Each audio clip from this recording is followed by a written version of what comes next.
साथियों नमस्कार। कैसे हैं आप सब लोग? मज़ामा केम छो कसा आहेस आप सबको। जय श्री राम, जय बालाजी की, जय खाटू श्याम जी की। आज एक महत्वपूर्ण टॉपिक पर मैं चर्चा करूंगा। टॉपिक जुड़ा हुआ है अरेस्ट से, आपके अधिकारों से, पुलिस के दायित्व से और उन समस्त लीगल प्रोटोकॉल से जो आपको मिलने चाहिए, पर चूंकि आपको नॉलेज नहीं, कोई आपको आपके अधिकारों के प्रति अवेयर नहीं करता है, तो आप शोषण का शिकार हो जाते हो और एंड में कोसते हो व्यवस्थाओं को कि कानून सिर्फ अमीरों के लिए है या कानून जो है सिर्फ परिवादी पक्ष के लिए है और आरोपी को जो है सिर्फ और सिर्फ फेस करना पड़ता है, जबकि ऐसा नहीं है।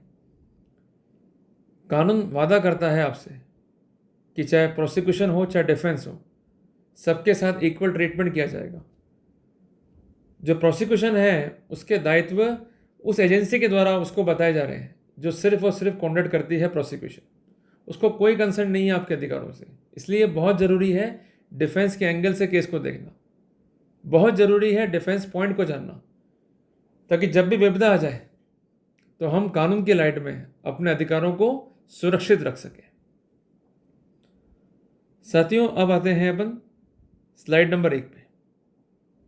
आप जो है पहले समझिए, फिर जो है नोट डाउन करने का प्रयास कीजिए। साथियों, कहा भी जाता है कि जब आप किसी की तरफ एक उंगली उठाते हैं तो 3 उंगलियां आपकी तरफ होती है। कई बार देखा होगा आपने कि आपकी पत्नी जब थाने जाती है रिपोर्ट लिखाती है, या कोई परिवादी थाने जाता है रिपोर्ट लिखाता है, पुलिस जो है आपको उस रिपोर्ट पर संबंध कर लेती है। क्या आपको लगता है पुलिस ने सही किया?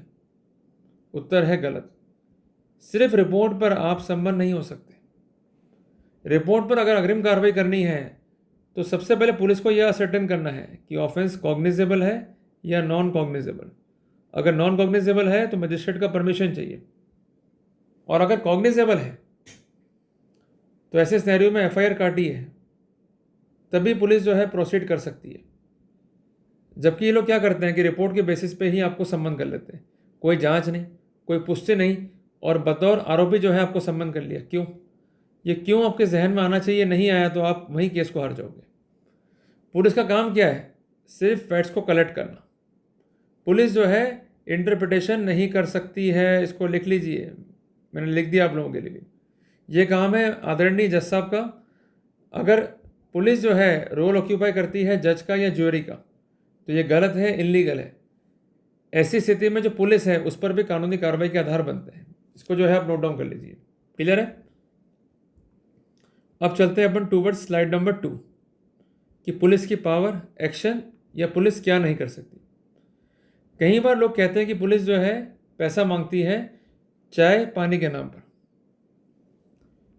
एक बात आप ध्यान रखिएगा कि अगर कोई भी डिमांड है जो कि गैर कानूनी है या इलीगल डिमांड है, तो ऐसे सिनेरियो में सेक्शन 7 पीसी एक्ट के तहत पुलिस पर भी कानूनी कार्रवाई की जा सकती है।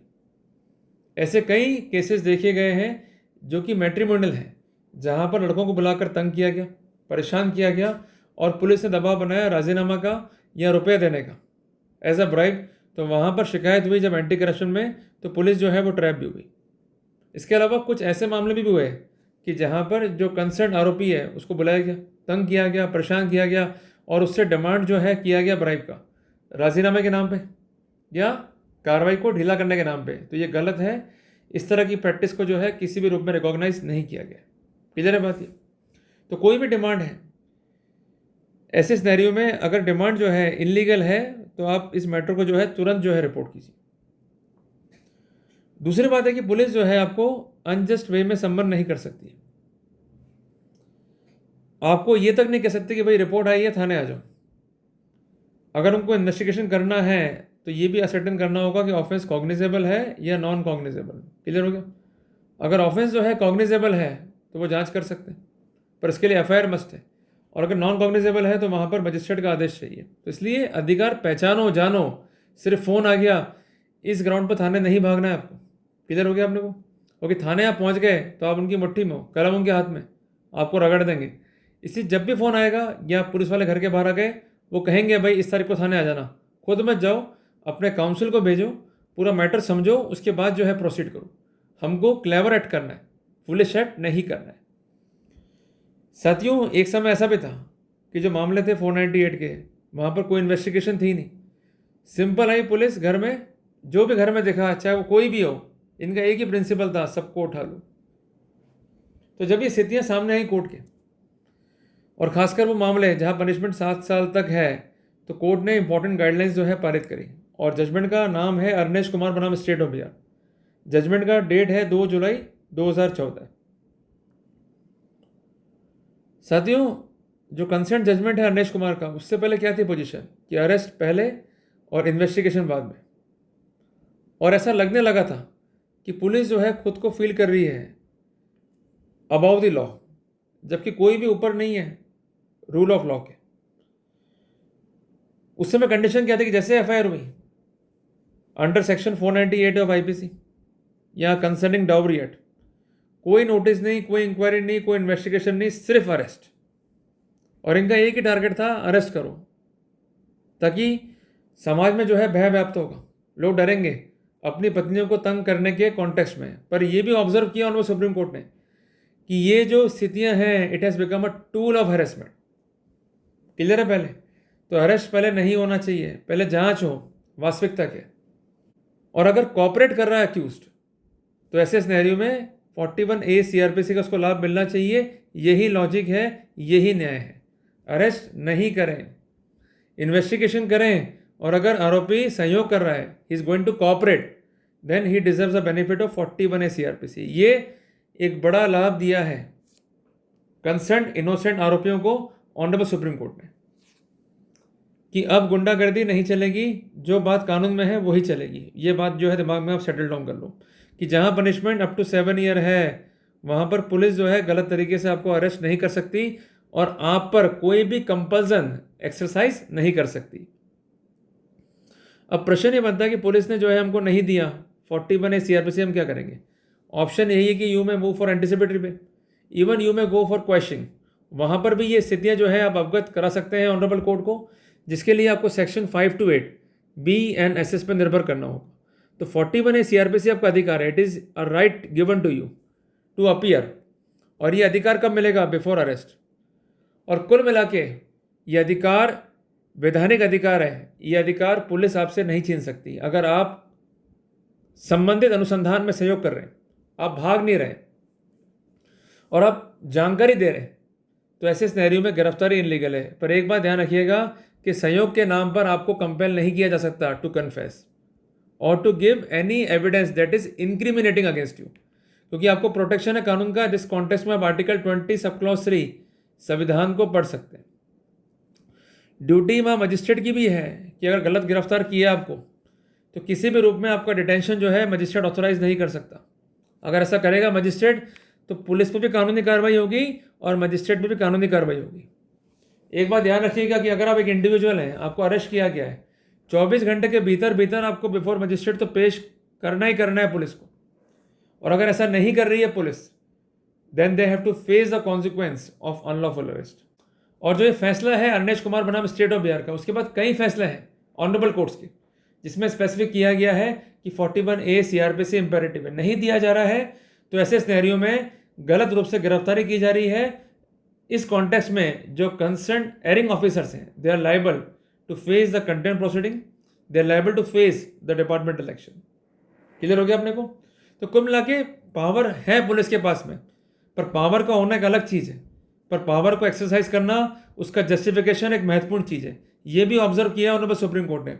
The arrest power should not be exercise in the mechanical वे। ये पावर एक्सरसाइज करनी है, इनको स्पेसिफिक वे में और स्पेसिफिक कारण का उल्लेख करना होगा। और इसलिए जो भी वर्तमान कानून है BNSS, उसमें धारा 35 sub clause 1 sub clause B में यह उल्लेखित किया गया है कि अरेस्ट करने से पहले स्पेसिफिक कारण का उल्लेख करना होगा। मैकेनिकल वे में या रूटीन वे में डायरिया लिखना, डायरिया काटना अपने आप में गलत है। क्लियर हो गया? अब आते हैं अपन टूवर्ड्स द नेक्स्ट स्लाइड कि क्या इंपॉर्टेंट प्रिंसिपल है और क्या कहा माननीय सुप्रीम कोर्ट ने। उनका कहना यह है कि नो अरेस्ट सिर्फ इसलिए अरेस्ट नहीं कि आप अरेस्ट कर सकते हो, आपको ये साबित करना होगा कि अरेस्ट जो है आवश्यक है। अगर इस तरह के अलामत पत्रावली पर नहीं है तो आपको कॉन्सिक्वेंस जो है फेस करना पड़ेगा 41A CRPC के नॉन कंप्लाइंस का। तो कुल मिला के जो पैटर्न था ऑर्थोडॉक्स, उससे पुलिस को बाहर आना होगा। क्लियर है बात है? अरेस्ट जो है should not be considered as a tool of harassment and corruption. जो फैसला है Arnesh versus state of Bihar का, वहाँ लिखा भी है कि अरेस्ट का जो पावर है उसका गलत एक्सरसाइज करना अपने आप में ही लुक्रेटिव टूल बन जाता है करप्शन का। जो कंसर्न पुलिस है उसको नियम कायदे कानून जो है उसको फॉलो करना है, किसी भी अनड्यू मोटिव के लिए काम नहीं करना है। अगर ऐसा करेगी पुलिस तो उसकी जिम्मेदारी बनेगी। इसके लिए आप धारा 7 PC एक्ट, जिसको हम कहते हैं prevention of corruption act, CCA rules पर भी जो है निर्भर कर सकते हो। मजिस्ट्रेट जो है ऑथोराइज नहीं कर सकता है डिटेंशन को in the casual manner. Consent arrest memo को जो है देखना होगा। कंसेंट अरेस्ट मेमो की जो स्थिति है उसको वेरीफाई करना होगा। अगर मजिस्ट्रेट ये पाता है कि अरेस्ट इनलीगल है, जस्टिफाइड नहीं है, तो डिटेंशन को इनलीगल करार देते हुए अक्यूज को बेल का लाभ देना होगा, उसको सेट करना होगा एट लिबर्टी। इवन माननीय सुप्रीम कोर्ट ने डायरेक्शन दिए हैं कंसर्न स्टेट्स के DGP को कि आप इंश्योर करेंगे 41A CRPC का compliance even in those cases जहां पनिशेबल स्थितियां हैं up to 7 year of imprisonment. और कोई भी अरेस्ट इसलिए नहीं होगा कि ऑफेंस जो है वो नॉन बेलेबल है या कॉग्निजेबल। क्लियर हो गया अपने को? ग्राउंड्स ऑफ जस्टिफिकेशन रिकॉर्ड पे होने चाहिए, अगर नहीं है तो पुलिस को जो है कॉन्सिक्वेंस फेस करना होगा। तो कुल मिला के हम ये कह सकते हैं कि अरेस्ट के लिए वजह चाहिए, वर्दी से काम नहीं चलेगा। क्लियर है? The law is for people, it is not for the misuse. तो इसलिए डरे नहीं, अपने अधिकार जाने, फाइट करें। और एक बात ध्यान रखिएगा कि थाने से पहले सुप्रीम कोर्ट, मैं कहूँगा माननीय सुप्रीम कोर्ट को याद रखें। पुलिस बोले आओ तो आप जरूर बोलें कानून कहता है क्यों। तो ये विशेष आपके अधिकार हैं, इसको ध्यान रखिएगा। अगर चाहते हैं गलत अरेस्ट से बचना, गलत पावर के एक्सरसाइज से बचना, तो आप अपने राइट्स को ध्यान रखें। तो जहाँ भी पनिशमेंट 7 साल तक है, चाहे ऑफेंस मैट्रिमोनियल का है या अदर ऑफेंस है, वहाँ पर पुलिस जो है आपको गिरफ्तार नहीं कर सकती है। पहली बात तो ये। दूसरी बात, 41A CRPC अभी रिप्लेस हो गया है धारा 35 सब क्लॉज 3 BNSS से। क्लियर है बात है? सबसे इंपॉर्टेंट बात कि जहाँ पर आप सहयोग कर रहे हैं, अभी कहेंगे सब सहयोग नहीं कर रहे हैं, आर्मी भाग रहा है, तो आप एक काम कीजिएगा कि जब भी FIR है तो आप अपना जवाब सबमिट कर दो, ईमेल से भी, व्हाट्सएप से भी, जरिए एडवोकेट भी, जरिए पोस्ट भी।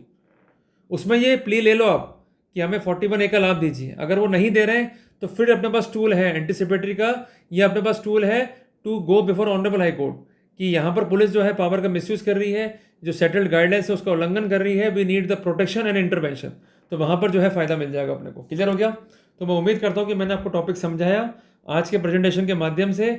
जल्दी मिलेंगे एक नए टॉपिक के साथ। टिल देन, जय हिंद, जय भारत।